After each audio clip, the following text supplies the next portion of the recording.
What up, guys?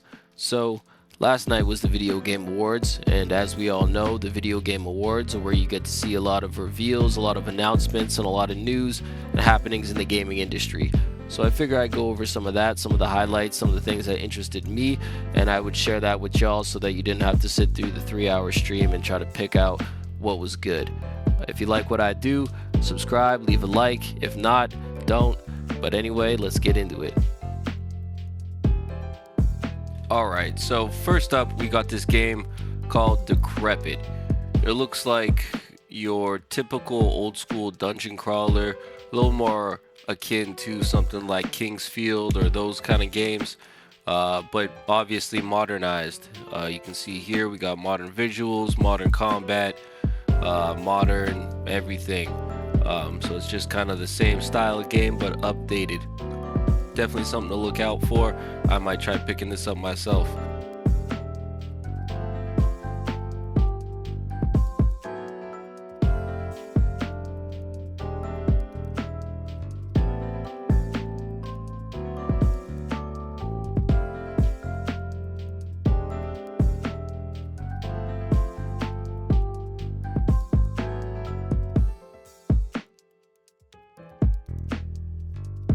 Alright, next up we got this game here.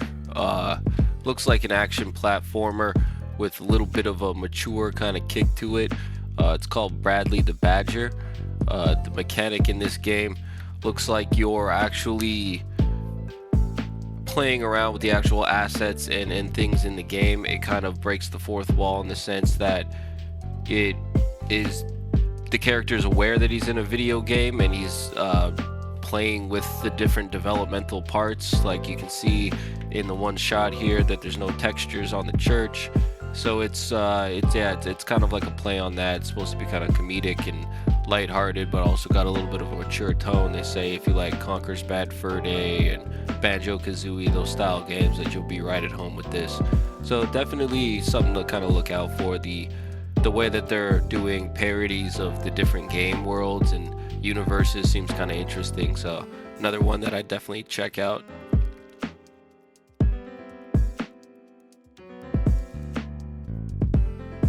Alright, and so now here we have a trailer I was not expecting at all, but I'm probably the most excited for. It's just a quick little reveal, and I know that it looks like, you know, your typical modern reimagining of a series, but I don't know. I have trepidatious hope. The Star Wars games seem to be performing well these days. I was a fan of the Jedi Survivor, that whole series there. While the shows and the movies don't seem to be holding up anymore, the games definitely seem to be carrying the weight of the franchise. And this definitely has me excited.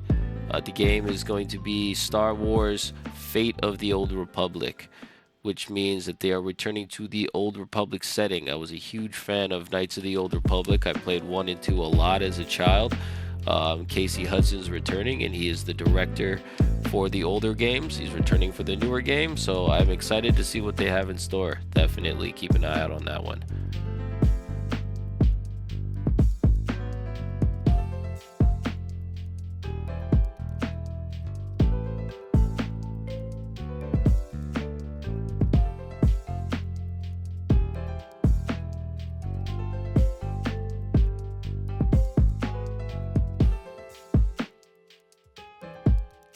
Alright, so this is probably the most and hyped up game to come from the Video Game Awards. This trailer was something else, to put it lightly.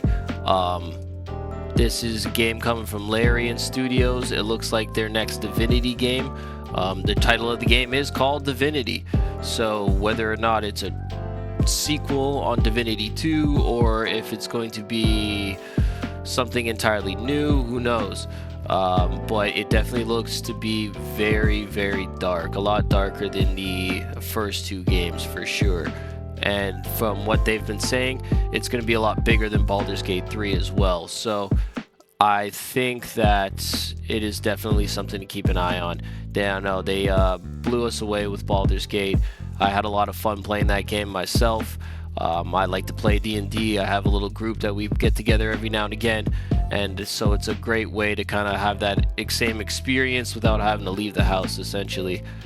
So this next one definitely has me intrigued. I'm always a fan of the darker kind of setting, darker stories. So yeah, a lot more up my alley.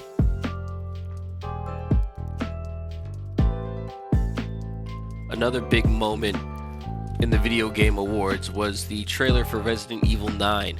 Not so much in the sense that Resident Evil 9 itself was the big moment, but rather that they did finally reveal the internet rumor that's been circulating, which is that Leon Kennedy will be returning as a playable character.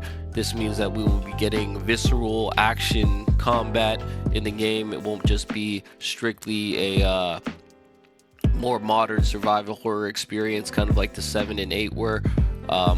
Looks like they're gonna kind of try to balance it and give us a little bit of both.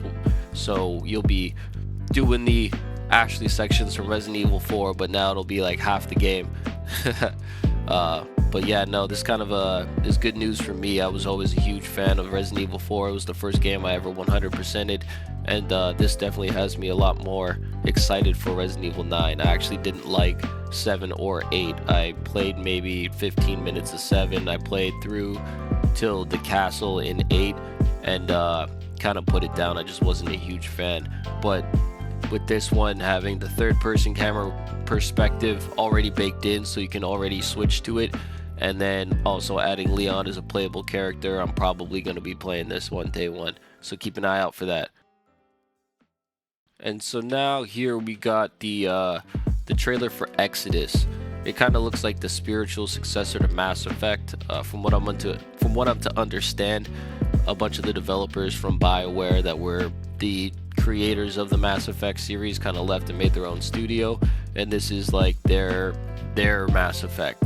So I mean, the combat definitely looks better than the original Mass Effect games, I'm not gonna lie.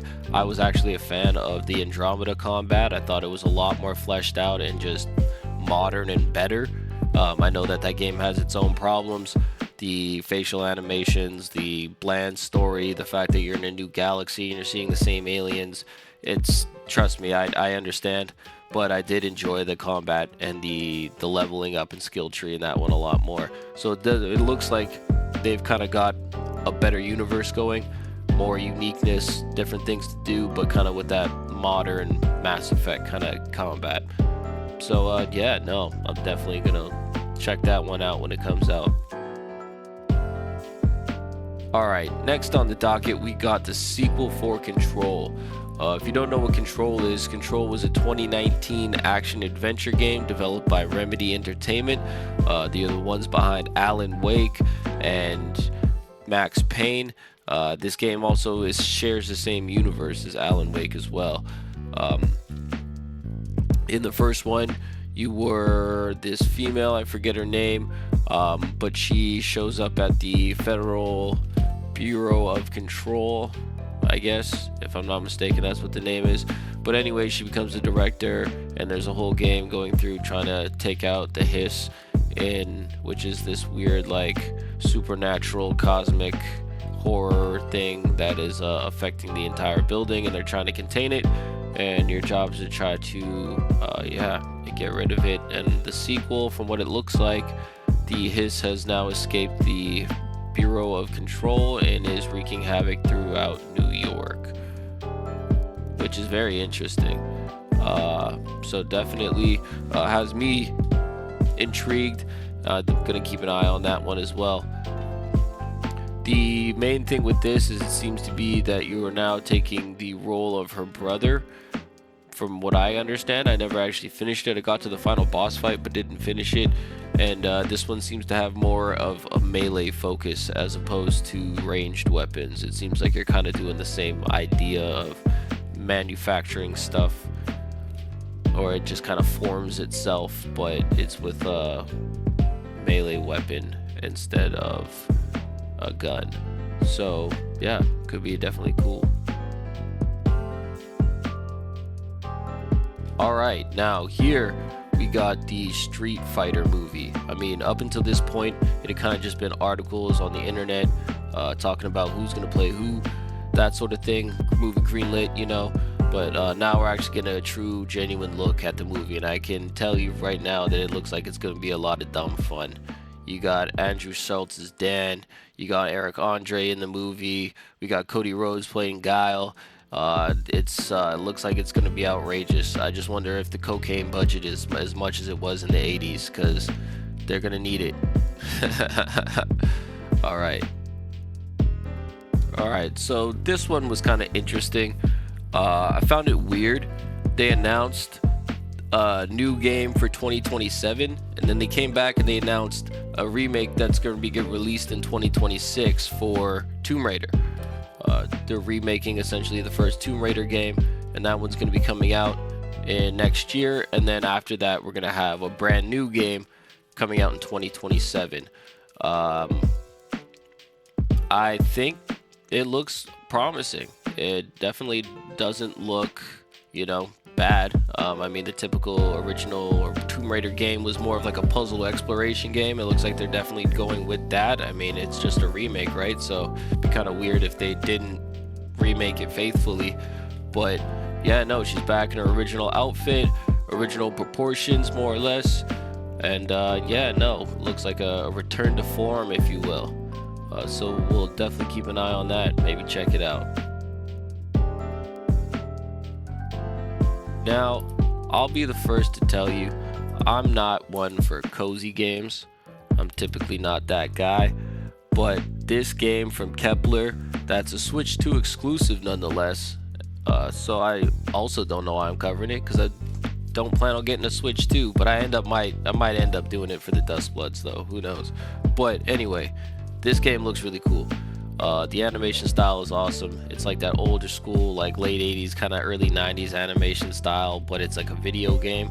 And it's one of those two-player video games, like It Takes Two. So both of you guys are doing stuff at the same time, interacting with each other's game.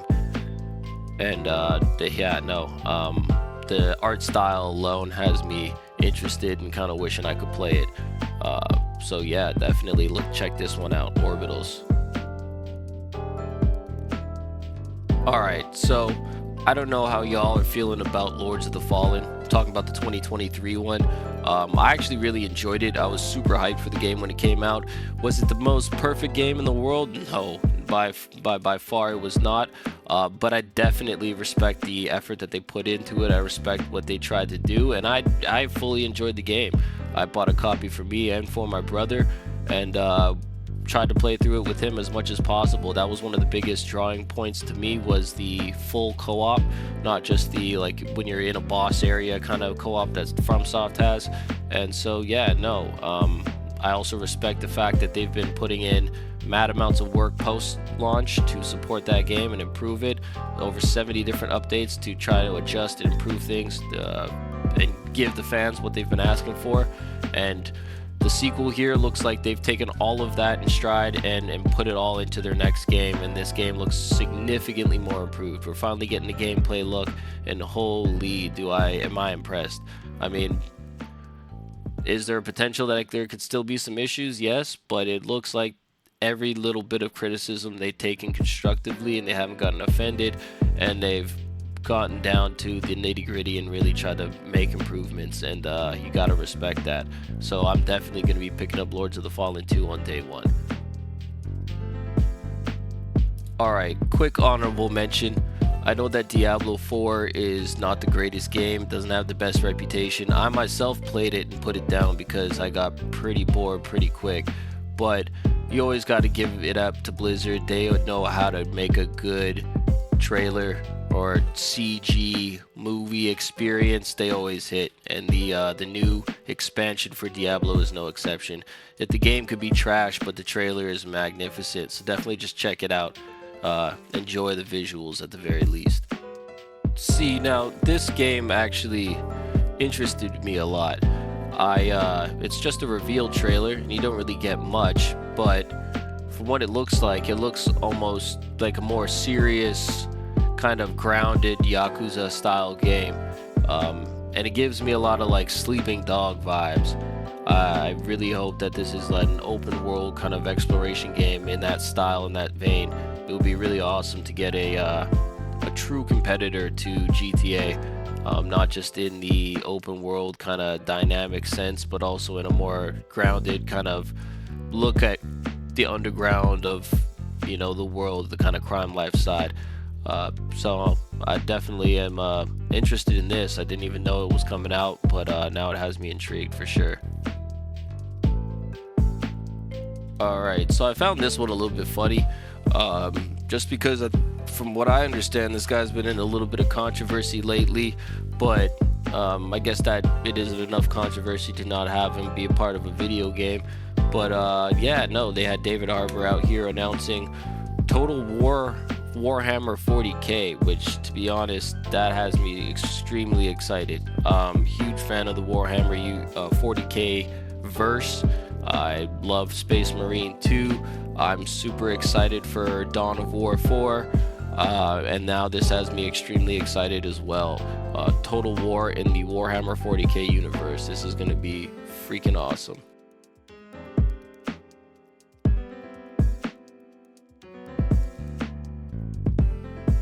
Now, I'll admit, I'm not the biggest fan of flight simulators or airplane games in general, but it is good to see a long-standing franchise within the gaming community come back for another title.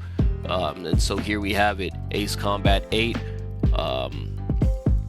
Looks like it's everything that everyone's ever wanted. I can't really speak on that because, again, you know, I'm not a huge Ace Combat player, but it looks like, you know, modernized graphics, modernized setting, getting right back to the nitty-gritty, flying around, killing stuff with planes.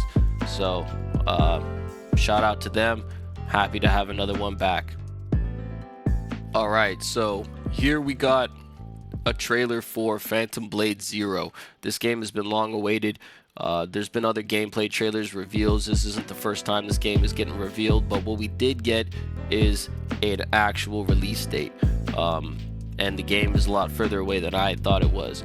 It's going to be September of next year. But, you know, as the guy from Nintendo said, a late game can always be good. A bad game is always a bad game. So they can take as much time as they need. If they got to work on stuff, make it less buggy, whatever. The combat looks really good. This game looks really exciting, so I'm willing to wait. This was an interesting reveal. Looks like Capcom is coming back to the Mega Man series finally. It only took Mighty Number 9 and all these other clones to fail for them to realize that there's actually a market for this type of game still. And so, yeah, here we go. I'm not a huge fan myself, but I know a lot of people are going to be excited, so I figured I'd show y'all. We also got ourselves a Neo release date trailer. I recently started playing those games again. I have the first one that I'm playing through, then I'm going to play through the second one. When I first played through them, it was back in like 2016 or something earlier than like that, and I remember them not being as good, but now I'm going back and playing them and I'm like, wow, no, these are actually some good games. So yeah, no, as a FromSoft Souls-like junkie, definitely recommend them, and keep an eye out for that one.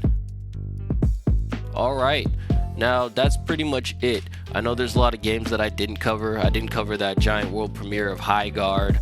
I'm not really a fan of a lot of the smaller indie stuff, a lot of the cozy kind of chiller games, as well as hero shooters. Yeah. So yeah, if you want to check those out, you can go check those out on your own time. I just kind of showed you the stuff that I'm into that I think that you guys should definitely keep your eye on. If you got any questions, concerns, take it up with the people that made the trailers. I'm just the messenger. But yeah, no. If you guys like the video, please subscribe. If you don't. But thank you all for viewing, and take care. See you in the next one.